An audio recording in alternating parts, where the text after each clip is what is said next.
Two friends are sitting in a kitchen and they are having the best time. You know this kind of talk. The easy kind. Talking over each other. Laughing at stuff that isn't even that funny. Saying the dumb, half-formed, unfiltered things you'd only ever say in front of someone you completely trust. No guard, no performance. Just two people being all the way themselves.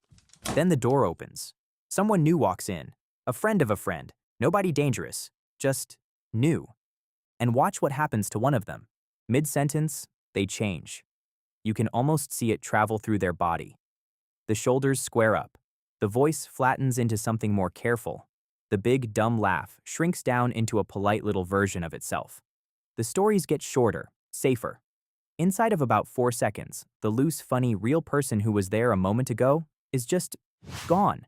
And a smaller, smoother, more guarded stranger is wearing their face. They didn't decide to do that. They couldn't have stopped it if they tried. And if you've ever felt yourself do the exact same thing, felt the real you step back the instant a new person walks into the room, then there is something running underneath you that you were never taught to see. In those first few seconds, before a single word is spoken, it is making one specific, silent calculation about that stranger. And once you see what it's actually checking for, you are never going to call yourself shy, or awkward, or fake again. So slow that down, because the moves are almost embarrassingly precise, and you have run every single one of them yourself. It starts before you even open your mouth. Something in you takes a silent reading of the room. Who's here, who's watching, what they might need you to be. And then it starts editing you, live. Your posture straightens. Your voice drops half a step. The word you were about to use gets swapped, mid-thought, for a safer one. You laugh, but it's the audition laugh, the one that comes off the top of your chest. You nod a little too much. You agree with something you don't actually agree with. You go to tell your story, the good one, and you sand the edges off at first so it can't possibly be taken the wrong way. And it lands flat, and you feel it land flat. And now you're managing that too, on top of everything else. And here's the detail that gives the whole thing away. You didn't decide to do any of it. Nobody chooses to shrink. It happened on its own, faster than thought, like a flinch, which means it isn't a personality flaw and it isn't a confidence problem. It's a reflex. And a reflex only exists for one reason: to protect you from something. So what, in a room full of perfectly nice people, is your body so completely sure it needs to protect you from? The answer sounds absurd, right up until you see what it does to a body in a lab. To the oldest part of your brain, a stranger is not a networking opportunity. A stranger is a threat you haven't cleared yet. Think about the world that built you. For almost the entire history of our species, a new face was a genuine coin flip, friend or threat, safe or dangerous. And guessing wrong could cost you everything. So your brain wrote a rule it is still running today, in the break room, at the party, on the first day of the new job.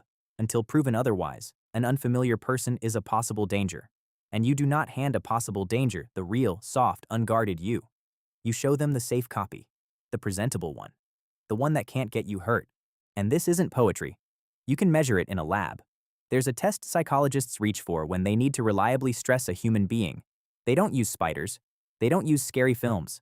They sit you down in front of two people you've never met, tell you those people are evaluating you, and ask you to speak. That's the whole thing. Strangers. Watching. Judging. It's called the Trier Social Stress Test, and it is the gold standard, the most dependable way anyone has found to spike the stress hormone cortisol in a healthy person 2 to 4 times over. Not a bear, not a blade, two unfamiliar faces and the words, "We'll be assessing you." So when you tense up around new people, you are not broken. You are having the most normal human reaction there is. Your body is doing to you, in that kitchen, at that party, a gentler version of the exact thing scientists do on purpose when they want to manufacture stress on command. If this is the first time "I'm not fake, I'm just not safe yet" has actually landed for you, subscribe. Unteaching yourself the shame someone handed you is the whole reason this channel exists. And it doesn't switch off when you leave the room. You know this part too, intimately. You get home, you close the door, and the projector clicks on. That thing you said, the joke that died, the moment you talked over someone, the too eager way you said goodbye, it starts to play. Again and again. You wince at it in the shower 3 days later. It ambushes you at midnight. You have entire detailed arguments with people who have no idea they are in a fight. So here is something that should genuinely loosen the knot in your chest. They didn't notice. Not remotely the way you did. There's a well-documented glitch in the human mind called the spotlight effect. You overestimate how much other people clock your mistakes by roughly double. Researchers literally made people walk into a room wearing an embarrassing t-shirt, then asked them to guess how many strangers had noticed it. The wearers were certain everyone had. Almost no one had. Because every other person in that room was running the exact same program you were, starring in their own private replay. Dead certain the spotlight was on them. That whole party was full of people quietly convinced they were the awkward one. Nobody was watching you flinch. They were too busy flinching. Your whole life, people have told you to just be yourself. As if the real you is a factory setting, and the guarded version is a glitch smeared on top. They had it perfectly backwards. The open, unguarded, all the way you version was never the default. It's the reward.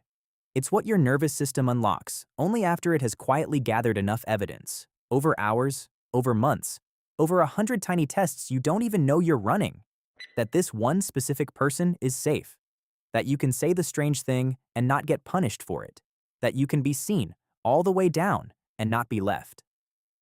There's a name for the thing that unlocks it, a secure base. You open up, you take the mask off, you let the real one out, but only from a place your body has already marked as safe. It's why a small child will run off and play, but keeps glancing back to check the parent is still there.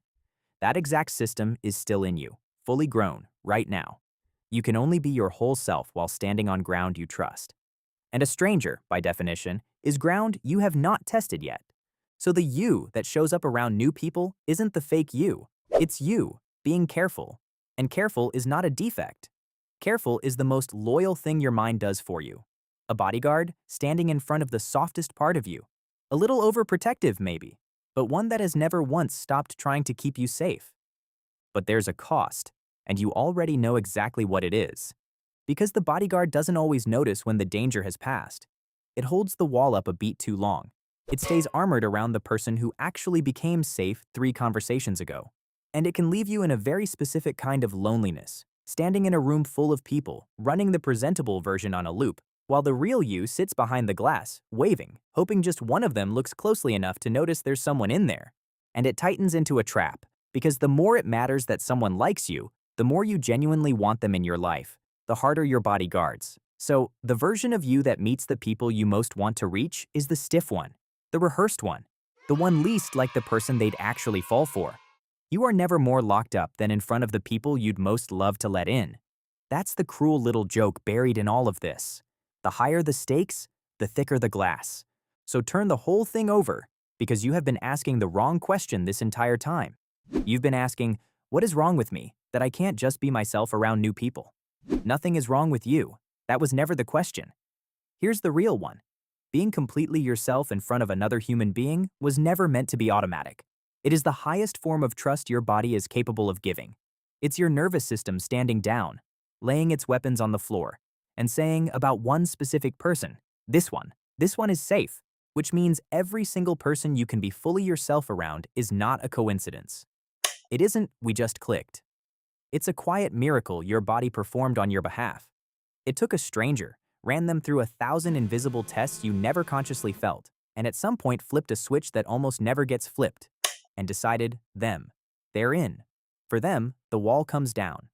You don't have dozens of those people. Almost nobody does. 3, maybe 4. And that was never evidence of how bad you are with new people. It's evidence of how much the real you is worth, that your body guards it that closely and hands it to so few. So the next time you feel yourself lock up in a room full of new faces, the voice going careful, the real you stepping back behind the glass, I want you to hear it completely differently. That is not your weakness showing. That is your body doing its oldest and most devoted job, keeping the truest, softest part of you safe until it has a real reason to believe it won't get hurt. You're not fake. You're not broken. You're not bad at people. You are simply standing in front of someone who has not earned the real you yet. And most of them never will. Not because you failed, because that is exactly how it was built to work. The real you was never supposed to be for everyone. It was only ever meant for the few who stay long enough and look closely enough and make it safe enough that the wall finally comes down on its own. You don't need to learn to be yourself around new people. You need to find the ones worth becoming yourself for. So here's what I actually want to know, down in the comments. And be honest. because you already know the answer the second I ask. Who is the person you can be the most completely, embarrassingly, unguardedly yourself around? And when is the last time you told them that's what they are to you? Because that, not being smooth with strangers, is the rarest thing one human can hand another. Don't let it go unsaid. I'll see you in the next one.